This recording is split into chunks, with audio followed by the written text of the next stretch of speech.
Crappy content and YouTube have been together for the longest time. There have been things like the 3 AM challenges, just any type of challenge video in general actually. But something that has always bothered me was the existence of Elsagate content. Now, I'm not going to call myself a modern commentary channel because that's really not what I am. All I did was see that Elsagate was finally coming back to YouTube, and I had to make a video about it because what better way to raise awareness. Now, growing up, I used to watch a lot of commentary YouTube. I don't remember who made this video that introduced me to the phenomenon of Elsagate. It was probably Memulous, I think, but either way, that has always somehow stuck with me. Even catching the smallest glimpse of that content made squeamish little me terrified. I wanted to make a video about it at some point, it's just that I never had the chance because Elsagate was terminated pretty quickly. But seeing it as it somehow managed to crawl out of internet hell, I thought, you know what? Let's make a video about it, because there are things I hate about Elsagate. Now, I could start the rant just here, but before we dive into this new thread at hand, let's take a bit of time to discuss the original Elsagate phenomenon, as for some people this is a new topic which just seems like a bizarre new buzzword. Hope you enjoy. Let's go back to 2016, a time before Fortnite and Among Us. Donald Trump became president, and one of the funniest fresh memes was the Damn Daniel meme. Overall, it feels like a much simpler time when it came to the internet culture, right? While the real ones were still enjoying funny you laugh you lose Vine compilations, something much darker, much more malicious was brewing in the depths of YouTube. A type of content known as Elsagate was starting to be produced, and to call it disturbing would be the understatement of the century. So first, what is Elsagate? As the name implies, it's a mix of the name Elsa, the queen from the Disney movie Frozen, and Gate, which I think is supposed to be a Watergate reference, an event that more or less caused the resignment of US President Richard Nixon. I won't bore you with the details, but basically the whole event led to evolution in private government surveillance, which made America slightly more similar to a day in present-day China as a believer in Taiwan's independence. So you may be wondering, what does Elsa have to do with an American conspiracy from the early to mid-70s? And honestly, I don't quite understand it, but it's not really important anyway. As I've previously mentioned, this type of content was aimed at children, which is why characters like Elsa were utilized, as in 2016 far too many little girls were wearing Elsa dresses and sing Let It Go at school talent shows. However, this content knew what it was doing. The people making these videos knew that the boys would enjoy looking at Elsa pregnancy videos, so they tried to appeal to a young male demographic by adding Spider-Man, and just like that, they had done it. They had found a way to lure all types of children using bright colors and characters that every child loved.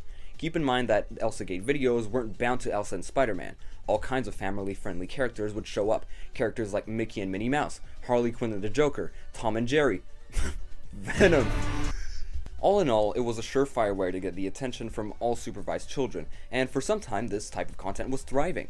Nobody cared to look into it, as for the most part it seemed like innocent YouTube kids content. Children wouldn't complain about it as they saw no issues with the disturbing videos. To them, it was just seeing characters they love getting into wacky hijinks. Everything, both good and bad, has to come to an end at some point though, which is exactly what happened when commentary channels and furious parents started investigating and reporting these kids' channels, which prompted YouTube to quickly start striking down these channels with the ban hammer. Keep in mind though that this was August 2017. More than a few months had already passed since the inception of this Elsagate content, meaning that too many children had already indulged in this bizarre type of videos. At this point, it's still too early to see how this content has affected children growing up, as if they watched these videos back in 2016 as children, they'd be around their early teenage years, which doesn't really show us any sign of special cognitive development, as these people's brains are still developing. There are a few theories on the effects of consuming these videos in formative years, which include, but are not limited to, desensitization or normalization of violence and other inappropriate content, or even apparently very acute symptoms of paranoia, as seeing their favorite characters behave in inappropriate ways could traumatize these children. There are also some Reddit posts that were created in which alleged victims of Elsagate content claim to have developed certain fetishes after consuming these videos as kids, which could also be an effect of this content. However, this is still Reddit, so I'd take it with a grain of salt. Either way, the situation did get better as over 200 channels were shut down on both YouTube and YouTube Kids, and this incident is also what helped create the closed comment sections, as videos of kids filming themselves would get comments from predators who would take advantage of unsuspecting children. This isn't really Elsagate, but it's still a bit related as it was someone taken care of in the same time frame. All is well that ends well though, right? Well, not really, as even if we thought it was all over and we moved on to the pandemic years, a new challenger was approaching, and the damage had already been done. Who knows how many children have seen Mickey and Minnie Mouse get mukbangs, get doused in chemicals, use syringes on each other, seen Minnie Mouse get pregnant, scatophilia, Piss kinks. I suppose we'll see in a few years, and hopefully this serves as a lesson to parents to show that maybe kids shouldn't have unrestricted access to YouTube Kids.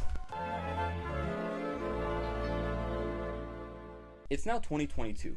A World Cup year, baby! Allez les bleus! Oh, wait, never mind. We're now deep into the internet age, with memes having a lifespan of a week on average, and saying the words Among Us is enough to make a whole group chat laugh. With more people spending a lot more time on the internet after being trapped working from home, it's no surprise that some degenerates took advantage of this. Lately, people have grown more or less tired of mascot horror, the final nail in the coffin for many being Garten of BanBan, a game so widely hated even Markiplier couldn't even enjoy it. This sentiment really started to be expressed though with the poor management behind Poppy Playtime. For those who don't know, around Halloween 2021, an indie game of the name Poppy Playtime took the internet by storm. It followed the story of a silent protagonist who had to go back to an abandoned toy factory for lore reasons. The game was received pretty positively as the atmosphere was decent, the puzzles were cool I guess, but the thing that caught a lot of people's eyes was the antagonist of the game, a tall blue plushie with the name of Huggy Wuggy. As you can guess, this started a snowball effect of excessive bootlegging, attracting a large child audience, all of this culminating in NFTs, the internet's favorite punching bag. The fact that Mob Games was ready to sell as much merch as they did, as fast as they did, sent a really strong message on the state of indie horror games as a whole industry, as a lot of mascot horror seems to be made as a cash grab now. But that's not what we're here for right now. So Poppy Playtime got the attention of a lot of children, which was controversial on its own, but with Chapter 2 came Kissy Missy, a pink version of Huggy Wuggy. I'll let you guess how this ended. That's right, ladies and gentlemen. Elsagate 2.0. This time, instead of Spider-Man and Elsa, we have Poppy Playtime and other characters that children nowadays seem to adore, like the Imposter Among Us, Friday Night Funkin', or even Squid Game. It's no surprise to know that this is genuinely terrible, as this type of garbage content seems to have somehow returned from the depths of internet hell. And I'm not trying to say that shitty content doesn't already exist on this platform, as 3 AM videos still exist even if they're not as prominent as before. However, this type of content is false advertisement, to put it plainly. The thumbnails have bright colors, familiar characters, and the videos present themselves as educational nursery rhymes.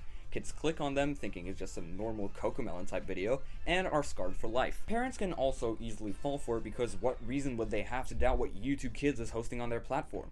It's made for children, so why would there be anything dangerous present there, you know? The fact that videos like this can still be found on this website is a very big red flag, as who knows what else can be found on here. Recently, there was another rabbit hole with playlists of full episodes of cartoons, also hosting some very explicit porn, paired with Vietnamese/Indian videos. So yeah, there are a lot of flaws with YouTube's monitoring of its own site. The thing is that for most of these Elsagate channels, the animation is awful. Clearly, the people behind these channels don't care if they put out good content or not. They just need kids to watch their videos so they can make a quick buck. In a way, this content is a form of child exploitation, as the children are used to make money because who cares what these children think? They're children!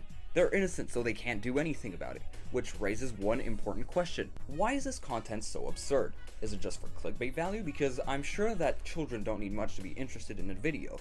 Just add some bright colors and Among Us. So why is there so much content centered around scatophilia, syringes, pregnancy? All of this just feels very bizarre, as it's almost as if the creators of these Elsagate videos are trying to push their fetishes onto innocent children using the medium of Poppy Playtime in real life. There are channels that have already been documented, like the Kissy Show, in which a couple dress up as the two characters from Poppy Playtime and do stuff. However, there are still a plethora of channels using things like Minecraft, Roblox, Among Us, and more in very inappropriate ways. To this day, it's still a mystery why these seemingly fetishistic videos are uploaded and aimed at children. However, one thing is clear. It definitely won't help in the development of a child, as it could lead to deep-seated trauma, which could snowball into all kinds of things. While I've mostly talked about the bizarre fetishes, there are also channels that promote Nazi propaganda, which is a rabbit hole I really don't need to get into to make you understand why that could be bad. We don't want more people to openly support Kanye. While we don't know the motives of the people behind these channels, who really cares? If you see any bizarre thumbnail, then don't hesitate and report it. If you or anyone close to you has children who have more or less unrestricted access to YouTube and even YouTube Kids, please report these Elsagate channels. The last thing we want on our hands is a generation of people ruined by shitty flash animations made by people who get money almost exclusively from exploiting children. If you see this video and have a platform, feel free to talk about this. YouTube has recently changed their CEO, so who knows? If enough people talk about these channels or discuss them, there might actually be a positive change on this website. No matter what your channel size is, you can always make a change when it comes to reporting this cesspit of content that we call the Elsagate genre. Just remember to stay wary and happy hunting, everyone. with that, I thank you for watching, like and subscribe for more life-changing content, and goodbye.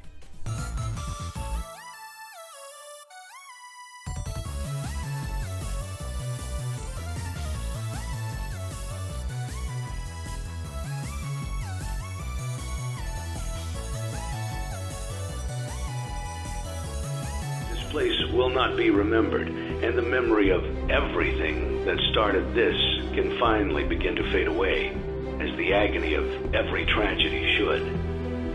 And to you monsters trapped in the corridors, be still, and give up your spirits. They don't belong to you. For most of you, I believe there is peace, and perhaps more, waiting for you after the smoke clears. Although for one of you, the darkest pit of hell has opened to swallow you whole. So don't keep the devil waiting, friend.